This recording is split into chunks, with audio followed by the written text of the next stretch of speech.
there we go. My name is Katie McKean, and alongside Vincent Cahill, I am co-director of the Civil Rights Law Project here at Penn Law's Toll Public Interest Center. We are a pro bono student organization that supports other organizations in promoting civil liberties, including voting rights, incarcerated individuals' right to appeal, and equitable policymaking in the education and housing spaces. Our keynote speaker, Damon Hewitt, and Penn Law's own Professor Rulli are leaders in many of these areas. We are so grateful for their work over the years, and we are so excited to have them here with us today. First, we formally welcome Damon Hewitt as Penn Law's Honorary Fellow in Residence. Mr. Hewitt currently serves as President and Executive Director of the Lawyers Committee for Civil Rights Under Law, which advances the fight for equal and racial justice through wide-ranging litigation and policy campaigns. Prior to his current role, Mr. Hewitt was the inaugural director of the Executives Alliance for Boys and Men of Color, a network of national and local foundation presidents who are focused on strategically investing in policy changes at the intersection of race and gender. Mr. Hewitt has spent more than 20 years as a changemaker and litigator in pursuit of civil rights.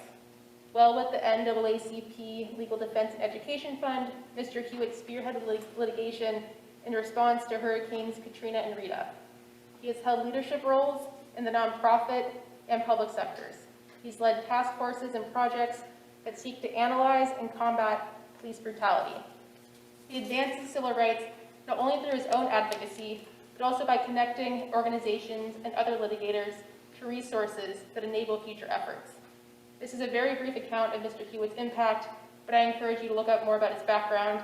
He's done a truly stunning amount of work, including co-authoring a book on using structural legal reform to remedy the school-to-prison pipeline. Mr. Hewitt is a New Orleans native and did his undergraduate work at LSU, and we are proud to say that he received his JD from Penn Law, where he was a public interest scholar. A fun fact is that Professor Rulli was also Mr. Hewitt's professor while he was here.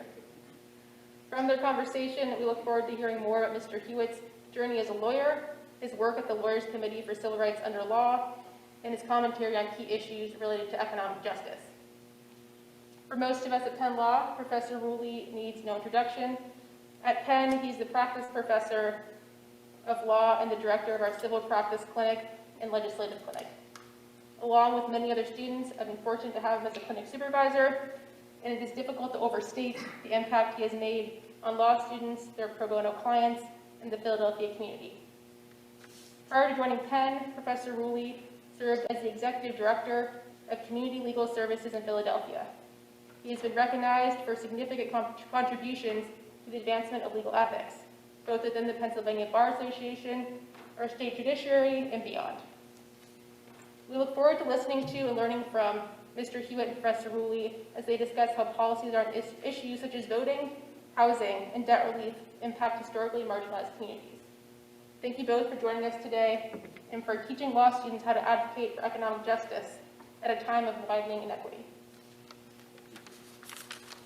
Thank you so much for that very generous introduction. And good evening, everyone. Thank you all for coming. I'm very excited and privileged to be here across our fireside here, chat with a great alum of this law school and this year's honorary fellow. It's a privilege, Damon, to sit down with you. Likewise, Luke. You know, the honorary fellow program began in 1965, for those of you who don't know, and I thought I would just start this commitment to recognizing true leaders in our society who inspire us to fight for civil rights and to fight for equal justice under law have included folks like Charles Morgan, Marion Wright Edelman, Julius Chambers, Jack Greenberg, Clint Bamberger, Morris Dees, Brian Stevenson, Cruz Reneso, Tricia Wald, and more recently, Sherilyn Eiffel, Benjamin Crump, Kristen Clark. Damon, 20 years ago, you were sitting where a lot of students are now sitting. Did you think that you would be here 20 years later as our honorary fellow? As an honorary fellow, that's not something you imagine, but I knew that I had a kinship when I saw Brian Stevenson speak here. And like most other folks, I was just entranced by his stories, by his cadence, by his passion, by his clarity, and by his vision. So I knew that I wanted to be part of it. I knew that I was made for it, I was built for it.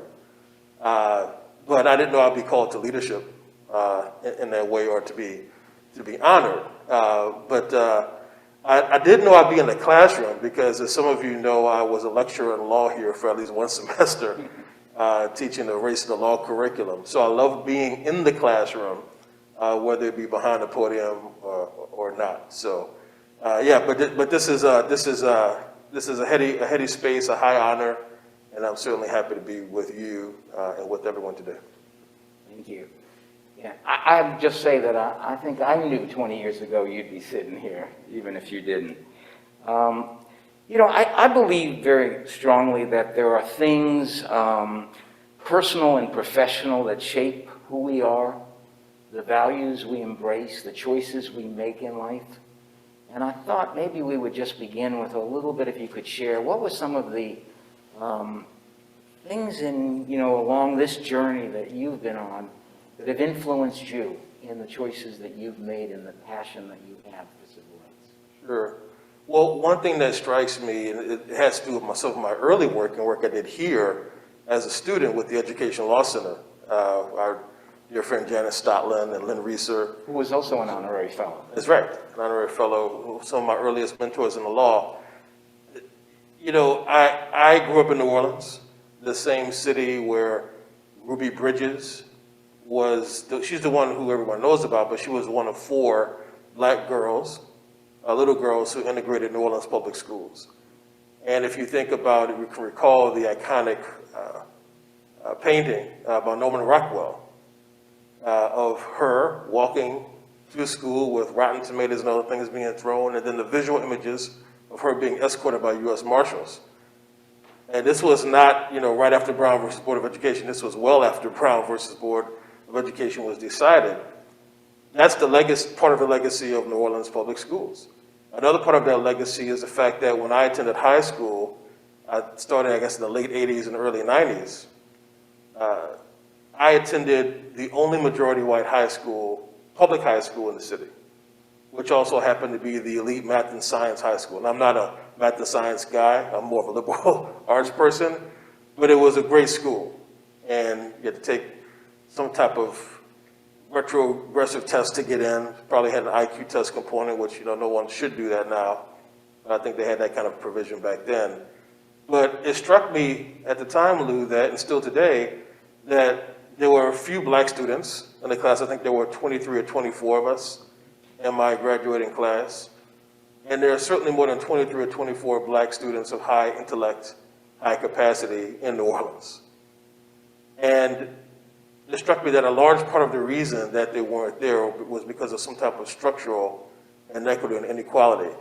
And I share that example because it haunted me then, and it continues to haunt me now. That there were people I knew from grade school, from the neighborhood, who didn't get that kind of opportunity. It haunted me that I was viewed somehow as an anomaly, that I was somehow different or special, when I felt anything but. I felt like I was just an average kid who worked hard. And that there were a lot of other average kids who worked hard who were also black boys and black girls. And they didn't get that kind of opportunity. And so I knew that I wanted to dedicate at least the early part of my legal career to addressing that very type of inequity and inequality.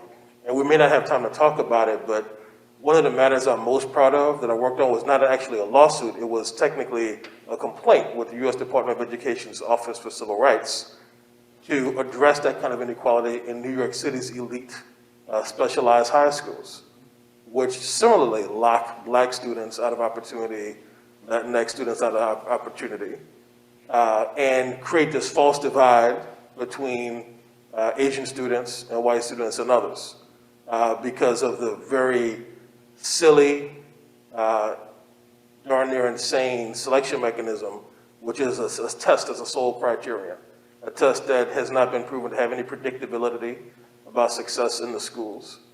Leads to the same kind of result that I saw in New Orleans.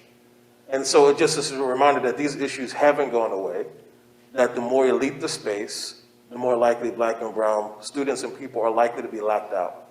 And that's always haunted me, and I wanted to dedicate my life and career to addressing that. And you came to Penn. You came to Penn Law. And, you know, in thinking about your coming tonight, I went back and I looked at some of your writings. And I commend that to everybody. I didn't grade them, I read them. Oh my God. and something, so much really resonated, but I wanted to, you said when you came to Penn Law and you looked around and you started looking at the portraits on the walls, you said that you really understood then that a picture is worth 1,000 words. I know what you were referring to. I'd like you just to share that with the audience and what that meant to you. Well, I was referring to a piece that I think it was a piece I wrote for the National Black Law Journal in 97, 8, which is actually how I met Kristen Clark, because she was the editor of that journal. And I was referring to a portrait of Sadie Tandemozo Alexander, who is, you know, the appropriately celebrated first Black woman to have graduated from this esteemed law school. She did not have an easy road here at the law school or on the Law Review. And there was a time when her portrait, which is now so beautifully and prominently located in the law school, was not prominently located at all. It was kind of beneath the staircase in a different wing. I forget which unit we call it back there, where Regina Austin's office used to be. You know, it just struck me that, so we have many prominent alumni, former deans and leaders who are, you know, appropriately honored with portraits, but her portrait was almost placed in a location where it's almost as if we wanted to hide her, we couldn't have done a better job of it. And there was no advocacy campaign necessarily about the location of the portrait. Our focus was getting an endowed chair with Dorothy Roberts, of course. Professor Roberts now holds as the first, which was an amazing accomplishment. And I do credit prior deans for supporting and their patience with the effort to raise the funds for us having that chair. But just the location of the portrait just really bugged me. But it also inspired me, you know, learning about her story, you know, looking at her and just thinking and smiling. If she did it, I can do it. And I got to tell you, I'm fairly confident, but I don't have a big ego. I like to think I don't. Maybe that's the last words of people who do have big egos. But there was a part of me that thought, gosh, you know, I came straight from Louisiana, straight from undergraduate studies, which most people don't do these days, I don't think. It was certainly my first experience north of the Mason-Dixon line. Hadn't lived or spent much time in the north at all before, you know, past the Gulf Coast. And I had this, you know, question like, gosh, can I do well here? Can I fit in? Will I like it here? Do I belong here? Should I have gone to Tulane Law School, where they were offering me some other, you know, scholarship or deal? But, you know, when I saw Sadie Alexander, I said, yeah, I can do this. When I saw Sadie Alexander, I thought, I have to do this. And, you know, my pathway was different from hers, but in many ways she showed me how to do this. So that's what I was referring to back then. Yeah. In fact, you wrote, for us, she is not merely a portrait. She lives within every Black law student who dares to dream. I thought that was really powerful. You know, there's a whole story there, and Sadie Alexander is now prominently displayed with a whole showcase downstairs, and I commend that to everybody. Her husband, Raymond Pace Alexander, first African-American judge on the Court of Common Pleas in Philadelphia. They were a real power couple that really helped to change America. And Raymond Pace Alexander actually granted the charter to Community Legal Services. It began that program in 1964. So these things are all connected, and we need to study them, and we need to know the history and convince us that we can do it too. And it's a great legacy. I know our time's going to be limited, and I have enough to keep you here till midnight. I'm just looking at all of this, and I want to get into the substantive issues. But I want to talk a little bit about the Lawyers Committee. You're at the helm of the Lawyers Committee for Civil Rights Under Law, a very important civil rights organization in our country today. Tell us a little bit about it. Tell us how it's the same, how it's different from other civil rights organizations, and what do you see as its mission? Sure. Well, let me start this way. Imagine a time when the nation is in what you might call cultural and racial strife. A time when the President of the United States takes to the airwaves in the televised address to call for voting rights legislation. A time when elected leaders are obstructing justice and standing in the way of democracy. A time when people who fight for racial justice actually have to fear that government entities, law enforcement, and white vigilantes are out to get them and may harm them.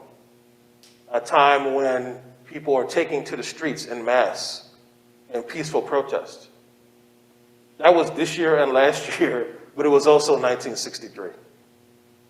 It was, in fact, the summer of 1963 when George Wallace stood in the schoolhouse door when President Kennedy took to the airwaves to call for federal civil rights legislation, when federal troops had to be sent in to quell the situation, and when Medgar Evers was assassinated in his own driveway in Mississippi. It was in that same summer that President Kennedy convened lawyers from the private bar in the East Room of the White House, June 21st, 1963.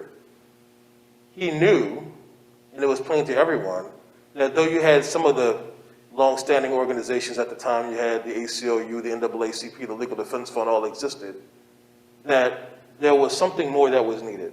That even though his brother, Bobby Kennedy, was the nation's Attorney General, that we needed an army of private attorneys general, empowered by statutory frameworks and the very Constitution itself, to take up the cause of civil rights, and even though it wasn't the language of the time, racial justice and racial equity, to actually use the law to transform this country into what it could be and what it should be. And that was the call.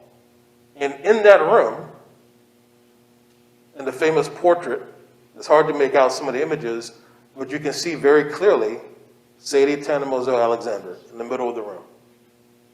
Also, Bernard Siegel was in that room as well, and there's probably a number of others who have Penn Law School and Philadelphia lawyer connections in the finest tradition. And so it was an integrated group, as I like to say, as we said at the time, and now we're a multiracial group. And so what I'd say is what sets us apart is that there are many fine organizations, I worked at some of them, that do civil rights, racial justice, legal work, and policy work. But we also have a bit of a higher calling, an additional calling, at least at the Lawyers Committee, which is to leverage the private bar. And I like to think of it as an implicit political project in two different ways, whether Kennedy thought of it this way or not. One, making the bet that an integrated or diverse or multiracial group of lawyers can actually come together to change the world. That was actually a new proposition at a certain point in our history, right, that we should not take for granted. But the other part of the implicit political project was the notion that even if you're an elite lawyer at an elite firm, at a Schneider, or, I forget some of the firms that were prominent at the time but no longer exist, many of them do, but not all of them do, that even if you're an elite member of the private bar, you're not living up to your highest calling, whether you're an M&A lawyer, corporate lawyer, transactional, or a Supreme Court appellate litigator. You're not living up to your highest calling unless you're also working in service of justice. In this case, justice in the form of civil rights. And so the project is essentially redesigning, redefining what it means to be a great lawyer, what it means to be a lawyer in the first place. And to me, that's really what sets us apart conceptually in terms of what our mission is. And we do it. We work in almost every case, we work with lawyers from private law firms. And we hit the 1 million hours mark for a 10-year span of pro bono hours from private lawyers. We mobilized about 45,000 attorney volunteer slots for our Election Protection Coalition last year alone for the 866 Our Vote hotline, and we continue to do it. And I will tell you this, it's not easy because there are institutional imperatives that law firms have. The financial picture and models for law firms are different today than they were 20 years ago, right? They're still making a lot of money, but their whole business model is a little bit different, but they continue to show up year in, year out, day in, day out, in pretty awesome ways. So I'll stop there, but we could hopefully talk more. And indeed, a lot of the cases we could talk about tonight, and we'll talk about a couple, are always co-counseled with major firms and bringing those resources to bear. True. And demonstrating that there's a role for every lawyer, no matter what your career path is. Everyone. And there's a strong Philadelphia connection. I think it's so appropriate that you head the Lawyers Committee. There's such a strong Philadelphia, actually, and Penn connection to the Lawyers Committee. As you were beginning to indicate, the founding of the organization. That's right. Bernie Siegel was a class of 1931 of this law school. He would become the president of the ABA, called Robert F. Kennedy and said, the president needs to call to all lawyers to get involved in civil rights, particularly following the assassination of Ben Grabbers. So That's right. it just seems so appropriate that you're there. It is. It's almost prophetic, and others who are not Penn Law alumni, like Jerry Shestak and Judge Higginbotham, whose portrait does hang here. I'm actually going to see Marcia Rose Shestak, his widow, on this trip, which will be a great honor. And there's so many giants of the Philadelphia legal tradition. And I don't know if you all had this experience as students or faculty or staff, but there are people from the old school who, when you hear the phrase Philadelphia lawyer, it means something. And I remember when I was able to call myself a Philadelphia lawyer, having attended law school here, but also being a member of the Pennsylvania Bar as well, that means something. And I want it to continue to mean something. Well, you'll always be a Philadelphia lawyer. There you go. There you go. Let's turn to voting rights. This week we devote Public Interest Week to economic justice, and I think that we can't really begin to talk about that subject without talking about voting rights, about the core of our democracy, the right of the people to exercise the franchise and to protect their interests and decide what this country ought to be. But we know that voting rights are under attack throughout the country. And in particularly noteworthy is in states like Texas and Georgia, right? And so I have to start with, of course, the Supreme Court gutted the pre-clearance requirements of the Voting Rights Act, right, in Shelby County. And in that case, Chief Justice Roberts wrote, and I'm going to quote, "There is no denying that the conditions that originally justified these measures no longer characterize voting in the covered jurisdictions." If the Chief Justice were here, he's not, but if he were here, what would you say to him now? Mr. Chief Justice, the fallout, the floodgates, all that has happened since you wrote that phrase have proven it to be incorrect. In fact, what we've done is we've opened Pandora's box 10 times over when it comes to new voter suppression laws, crafty schemes that are just at base literally designed to make it harder for people to vote. And not just any people, but targeting the specific means of the people who vote against or will likely be voting against those who are in power. And I would say that, history, short history, just the last several years, Mr. Chief Justice has proven you wrong. Mr. Chief Justice, you also wrote that, how did you put it, you can take, I may misquote him here, but he also wrote in the case about partisan gerrymandering, about how you can't take the politics out of it, And my thought is, well, you can't take the politics out of it, but what we've done is we've allowed those who are often in power to leverage partisan interests on the backs of black and brown people. We've allowed, the court has allowed partisan gerrymandering, which is the evil twin of racial gerrymandering. Because as we're seeing in redistricting litigation that we've already filed in Illinois, where the state legislature protected the seats of white incumbents by disadvantaging black people in East St. Louis, Illinois, as we've seen in the horrific redistricting plan in Texas, that even though there's enough population growth for black and Latinx people to create more so-called majority-minority districts, the maps they draw actually have fewer districts than the prior plan. Like they're literally going the opposite way of what a population is trending. And what we're being told, because of decisions like Shelby, that there's not really any, discrimination there, because of other decisions by the Supreme Court that tell us, well, if it's partisan, it's okay, it's not discriminatory, or decisions like the Supreme Court's decision in Brnovich versus DNC, which was kind of a wrong-headed case in so many different ways, not just the result, but the whole litigation. We're being told, well, there's discrimination, but it's just, a little bit. It's like the usual burdens, as the case, the court said in the Crawford case on voter ID.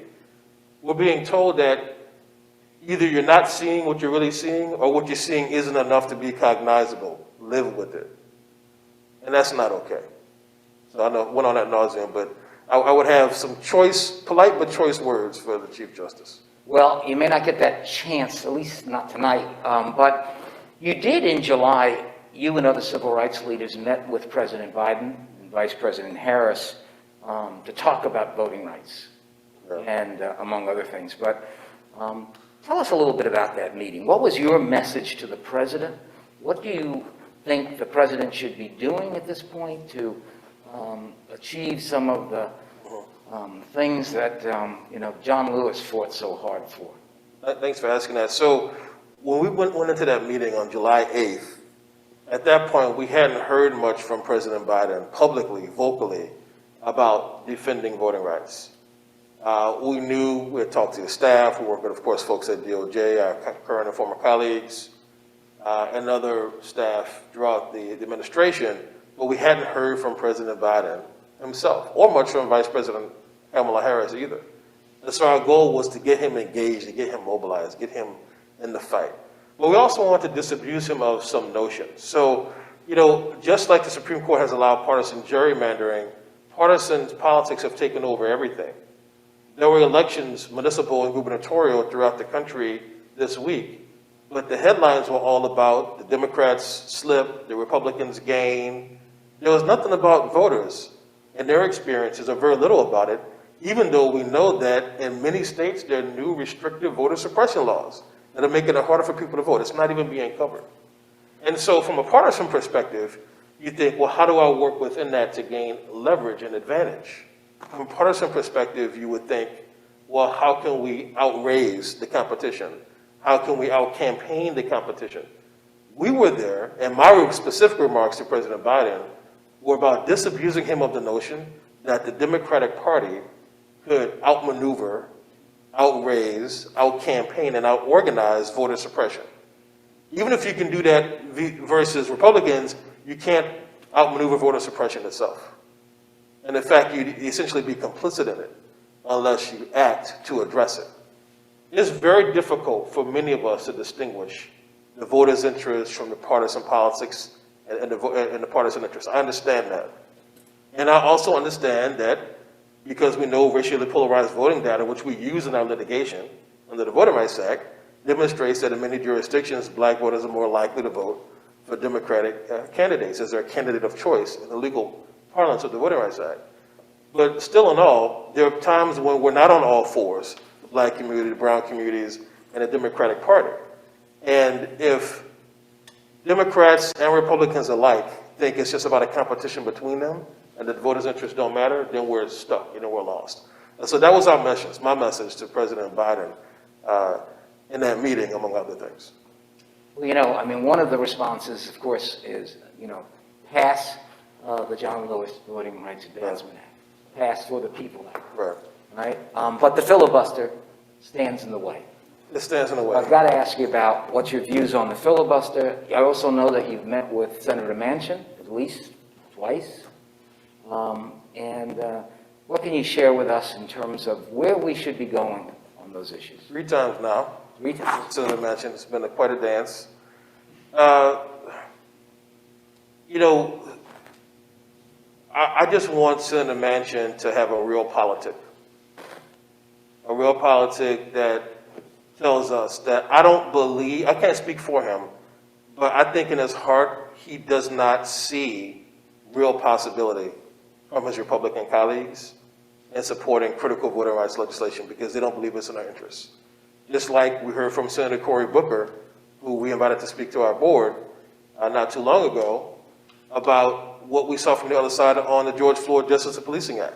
An absolute lack of interest, willingness, commitment to see meaningful legislation adopted. And so all we're doing here is running in circles.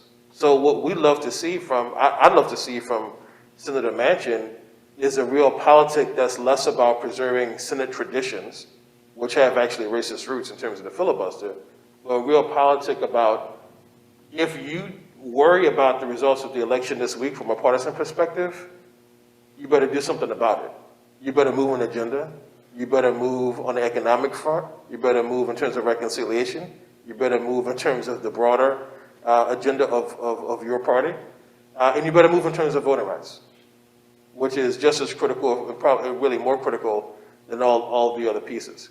And what we'd like to see from President Biden is a bit more vocal fight, right? To lay down the gauntlet and to lay down the mandate. And it's not simply performative, because I do believe that other elected officials and politicians take their cues from the top. If they don't see him fighting, if they don't see him saying, it's time, my friends. I'm a longtime member of the United States Senate. I'm now President of the United States. I understand tradition, I understand process and protocol, but I'm telling you it is time. If he addressed the nation tonight and said that, I'm not saying we get there, but I think it would make some difference. We need momentum, we need energy like any movement, like any campaign. And we need him to put some sweat equity, not just behind the scenes, which I know he's done, but also out front as well. You're suggesting speaking to the nation in a way that uses all of the power of the presidency. That's right. Well, I'm off-quoted now from something I said to New York Times and Washington Post. I'm quoted as saying the pulpit could be bullier. And that's exactly what I believe, that this bully pulpit could be a bit bullier on these critical voting rights issues, these issues that are about preserving democracy, right? Because it's not just the voting rights of an insular minority, and some, obscure footnote Caroline products that's under attack. It's actually our democracy people that's under attack. There's a through line between voter suppression laws, between both racially gerrymandered districts and partisan gerrymandering, a through line between those things and what we saw on January 6th at the insurrection. So at the Lawyers Committee, even though we work on police accountability and we've challenged police unions in court, we, after the insurrection, decided to file a lawsuit representing the interests of 7 Capitol Police officers. 5 of them happened to be black men who stood on the front lines on January 6th.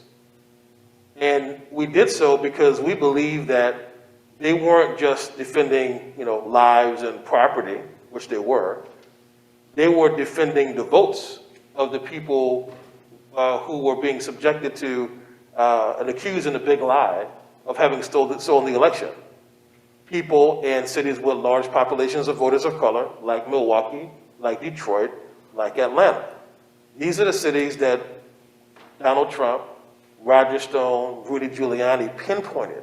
They didn't pinpoint Des Moines, Iowa. They didn't pinpoint Billings, Montana. They pinpointed places where black and brown people live. And they said, well, this can't be right. They must have stolen the election. So our values and interests align with those officers who are defending democracy. And so this is a lesson to us, in my view, of what racism can cost us. It can cost us health and wealth in terms of racial disparities and economic disparities, COVID disparities in terms of access to health care, vaccine deserts, right? It can, and lack of access to information. It can also cost us wealth in terms of lack of ability to transfer wealth from one generation to the next. And it can cost us our entire democracy because that January 6th attack was inherently racist. There's no doubt about it. White supremacists, all around. I'm not saying everyone in the crowd was, but certainly that element was profound and prominent in that group. So these things are all connected. So if you're willing to allow voter suppression, then you're implicitly willing to allow these kinds of attacks, because the same people who are trying to suppress the vote are not standing up against those kinds of attacks. And some of this is, we're seeing this play out now in the Kyle Rittenhouse trial.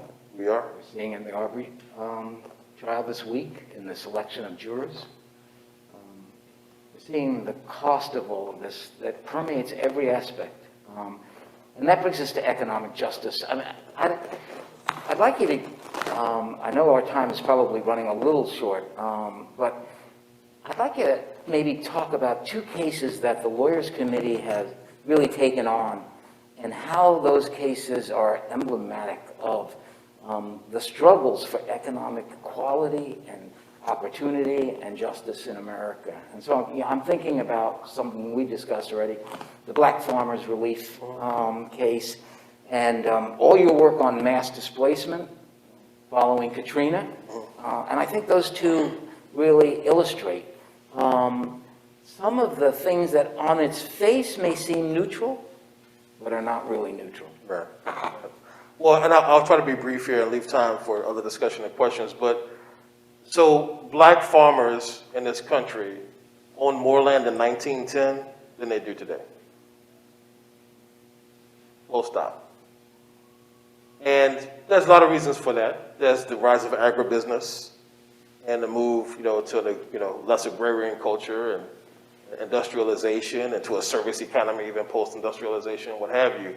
Lots of reasons for it, but black farmers own less land now than they did then. There's also a really sorry history of black land loss in general. Farmers are not in many states around the country. And there's also the well-documented and acknowledged fact that the U.S. Department of Agriculture has systemically discriminated against black farmers. We know about the billion-dollar litigation a number of years ago that was settled. We know about the discrimination, we know about the forms that it's taken, and one of the forms it's taken is that there's been discrimination in who has access to aid, to loan assistance, because there are local committees that are typically comprised of white farmers who live in the same jurisdictions as these black farmers, who may or may not get along with them, who may or may not have animus towards them, who decide who gets what information, who gets what information. We have declarations from a number of our clients who say that they were misled about loan terms, about the availability of loans, what have you. And so into this administration, as part of the President Biden's American Rescue Plan, there was targeted relief, or I think the term they called it was disadvantaged farmers. It was really black farmers, socially disadvantaged, thank you. Black farmers and ranchers, targeted debt relief. And so Stephen Miller, Trump alumnus that he is, decided to engineer litigation all throughout the country to challenge it. And 12 or 13 different federal district courts around the country. So we've intervened on behalf of the one litigation that's not state in the Northern District of Texas, on behalf of the Federation of Southern Cooperatives, a black farmers coalition that represents individual farmers and local coalitions all throughout the country to defend that targeted debt relief to these so-called disadvantaged farmers. And I say so-called because I don't like the term disadvantage, because it makes it sound like it's a happenstance, because it was intentional and it was structural. And so the very question is, can we right a wrong that's been perpetrated? That's what's at stake. A high road to hoe, tough road to hoe rather, high hill to climb, but it's important litigation, because it's not just about a handful of farmers, it's basically about who gets to have any money, who gets to have any kind of wealth, who gets to build something. Can black people inhabit a space that is viewed normatively as white, right? The agrarian enterprise. The other matter you alluded to in terms of work after Hurricane Katrina is a case we call the Road Home case. And it is named after a Louisiana state program called the Road Home Program, which was designed to provide grants to homeowners to help them rebuild after the devastating storms in 2005. Now, one point I want to make before I talk about the case is that the program was designed to help homeowners only. And we know there's significant racial disparities in who even owns homes in the first place across the board, and that's true in Louisiana as well. So it was not even a program designed to help the masses. If you were a renter, there was some FEMA rental assistance, but for the most part, it was good night, good luck. But as far as homeowners, there was discrimination and problems inherent as well. It turns out that the state program, funded by Community Development Block Grant dollars and approved by HUD, the U.S. Department of Housing and Urban Development, created a program that had a formula that went this way. You will receive a grant to repair your home, and it will be limited by either the pre-storm market value of your house or the cost to repair the house, whichever is lower up to a certain cap. And it turns out that nearly identical homes with nearly identical storm damage, with nearly identical cost to repair, have very different market values if it's in a majority black neighborhood or majority white neighborhood. Because guess what? The market discriminates, and the market cannot be an answer.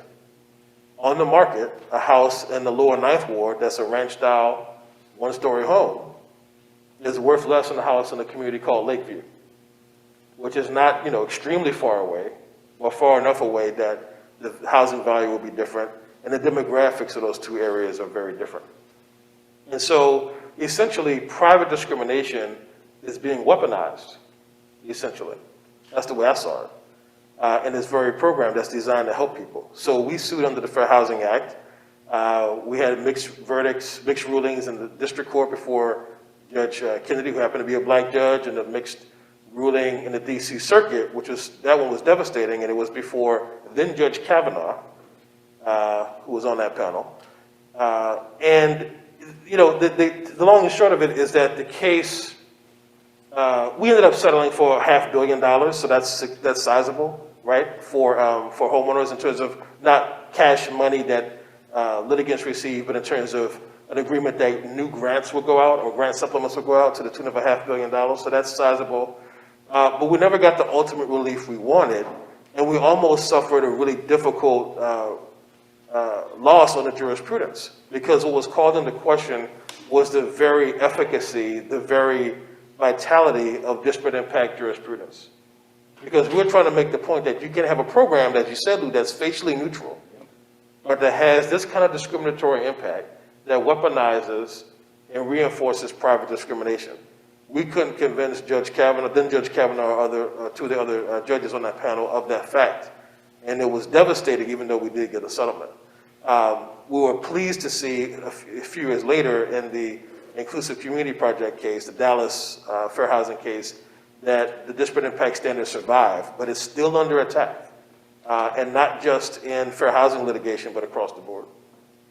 This issue just comes up in so many contexts. I'll just share with you really quickly, in civil forfeiture, we bring these claims under the excessive fines clause and say that taking of a home is an excessive fine. And when the court looks at it, they look at poor people's homes, and primarily communities of color. Their homes aren't worth as much, quote, in fair market value as suburban homes and the like. And so the rich homes are protected because it's not excessive fine, whereas the low value homes are. So we had to go to the state Supreme Court, argue these things, and we just see these kinds of arguments and needs in so many ways. This is a little off the beaten path, but you saw something similar in relief to people impacted by the 9/11 attacks.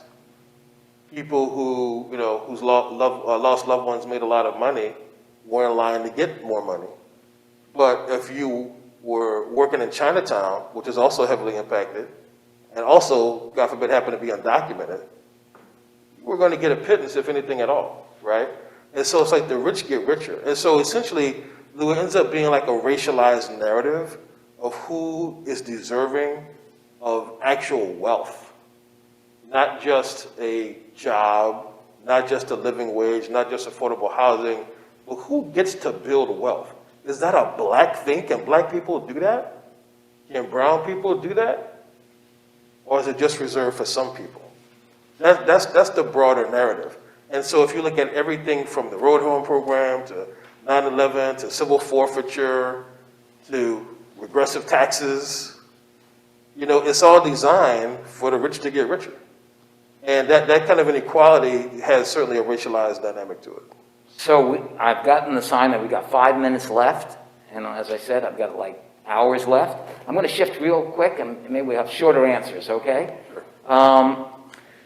You tell me I'm talking too much, though. No, this is really valuable, and I don't think you're talking too much. They just give us too little time. That's what it is.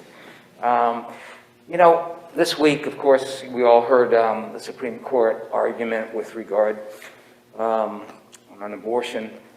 It was on a side issue, the question of the so-called loophole creativity in Texas to try to avoid enforcement. I want to turn, though, the real case that will be argued before the Supreme Court on December 1 is, of course, the Mississippi case, Dobbs.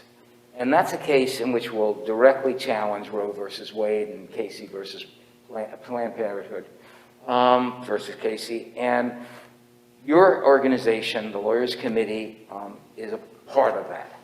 You've made a stand there. And I want to know, why do you think it's important for the Lawyers Committee to be an active part of that case? Well, seeing beyond the culture war part of it, there is an economic justice piece as well. There are many women who, without access to reproductive care, abortion care, have to make very difficult choices, sometimes choices they don't want to make. Sometimes the choice of getting an abortion is a choice they don't, that's harder as well, obviously, emotionally fraught. But there's some who feel like they have no other choice because they don't have any other options, because they don't have access to information, they don't have access to services. And that's literally going to be true, will be true when the services are blocked. When there is, in the case of Mississippi, one abortion provider in the state, right? And if you're living in the Mississippi Delta, or if you're living down on the coast and you can't get to that one place, then you're fresh out of luck. You don't have a car, you don't have a ride, there's not going to be a train or a bus that's going to get you there. You don't have a way to get there, right? And so these laws are designed to make it as difficult as possible to get these services, just like the laws that make it as difficult as possible to vote, are designed to provide a disincentive to you exercising your rights. And people across the board, some say women and some say people, right, across the board, are hurt by this, but women and people of color are dramatically hurt because of existing economic disparities. They are more locked out of opportunity and more locked out of access. And so our amicus brief in that litigation basically uses data points to make that case, that there is a racial justice dynamic. Now, that's not a doctrinal issue that the court will take up in this litigation, we know that. But we wanted to make the point that this is not some isolated issue. This is not something that, Black and brown communities don't care about. This is something that communities do care about. Now, I realize that there are differences of opinion, right, based upon faith and other factors. But the point is, this is a legal right that women should have, that do have, and it's being impinged and infringed upon. And look, as they say, when America gets a cold, Black America gets the flu, right? When America gets even worse disease like COVID, Black America suffers even more greatly. And that's the kind of point that we're making in that amicus brief. So I've seen the 1 minute sign over there, and I wanted to talk about criminal records and the use of criminal records and how discriminatory that has been, and your organization has been really involved with that. I also wanted to talk about police taking property, the Baltimore situation in which you're also involved, and is something that is stealing wealth from minority communities. But we're not going to be able, we're going to have that conversation another time. In the final 30 seconds or so, I think I'm going to, and I wanted to talk about education, obviously. We can't get to that. It means you just have to keep coming back. That's what it really means. I want to end, I guess, on the note of maybe where you began, and for everybody here, particularly for law students, and and you've spoken so eloquently on this, and you're on media a lot, but what it means to be a lawyer. What's the message you want to give to law students in particular, but to faculty, staff, to alumni? What do you hope that all of us will do to take up the challenges that you've identified tonight and that so demand resolution if we are to really one day be the society we hope to be? Well, lawyers, we get a bad rap, right? From everyone from Shakespeare to some of our family members who, you know, once you start practicing, they'll ask you, well, can you do this for me? And we say, no, I don't do that. They say, I thought you were a real lawyer. You can't do that? Because we specialize. But really what I want to say is that we in this profession are advocates, but we're also guardians. We're sometimes the only person with the only relevant skill set or access, and sometimes knowledge, that stands in the way of someone being broke and destitute, of someone being unhoused, of someone losing their freedom and their liberty, and sometimes of someone losing their life. We stand in that breach as lawyers. We have not only a special capacity and power, but in a special obligation to leverage that and use that. And that means using it not just for clients who can pay, as many of us you may do in the future, but for those who can't. Because people who can't pay are no less deserving of our empathy, of our support, of our skill set than anyone else. So my message is, be the guardians. That's our role. I'll add to that, that's why there should be a right to counsel in civil matters. There can be no fairness without it. I want to thank you, Damon, on behalf of all of us, for the inspirational leadership, for what you're doing, for what you mean to all of us and to this nation as we go forward. We didn't have that fire here for the fireside chat, but I think that your words tonight have lit a fire under all of us to do more, to achieve equal justice under law and racial justice in America. And thank you so much. Thank you, my friend. Appreciate you. I have one housekeeping thing I've got to do, and that is that the second passcode for those CLE folks is MOON. And I'm supposed to say that twice. It's MOON if you missed it. M-O-O-N. Kenesha, I think we're going to take a couple of questions, or you want me to read them, or you want to read them? I can read them. Yeah. I will be brief. All right, so Damon, do you have any, or Mr. Hewitt, do you have any advice for young attorneys and law students committed to social justice who are contemplating a career working towards large-scale change through policy work versus engaging in direct service that impacts individual clients and their families? So any advice for those folks? Well, I would say this. So one lesson I learned at the Legal Defense Fund was we were strong in our policy work because we were informed by what we learned in litigation, what we learned about communities, what we learned about how the issues play out in courts. And so it's not all of us who get to do both, especially at any given time. But if you're doing policy work, don't forsake the rest of it. Like let that policy work be informed, right? I think we were talking about that earlier, Allison. Some of us were talking about that in our private chats earlier. So let that policy work be informed by some of the litigation work, whether it be direct services or whether it be impact litigation in terms of class action type litigation as well. Thank you. And then in a similar vein, what is your message to law students about the role they should play in fighting for and preserving voting rights and democracy? Wow. It's a must. Not everyone's going to do voter rights litigation, but you can do this. You can make a pivot. It's very common for individuals, organizations, student organizations, corporations, what have you, to talk about encouraging people to vote when an election comes around. or to talk about just the importance of voting.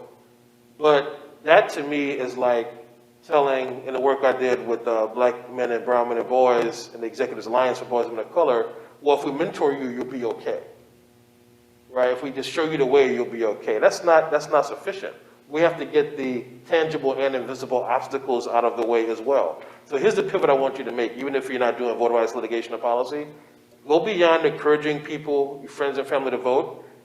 You start talking on your social media and start talking to your friends and family about the importance of defending the right to vote. I'd love to send to you all a link to a campaign we did with the CW network, the television network, where we actually curated a partnership where we were able to work with them to go beyond just encouraging people to vote. We actually had a campaign where the on-air talent, the actors, were talking about the Voting Rights Act and defending the right to vote. We need to mainstream that kind of thing as a value and not just talk about the importance of voting in general. And I think we can all do that, whether you're litigating these cases or not. Thank you. And for the sake of time, we're going to limit our questions to those two. But I do want to say that Mr. Hewitt will be meeting with students again tomorrow. So if you haven't signed up to meet within one of those small group settings, I highly encourage you to, so you can continue the conversation. Otherwise, I would love for us to give a round of applause to Mr. Hewitt and Professor Rulli for a wonderful conversation. Thank you. And as we leave, you'll see that we have some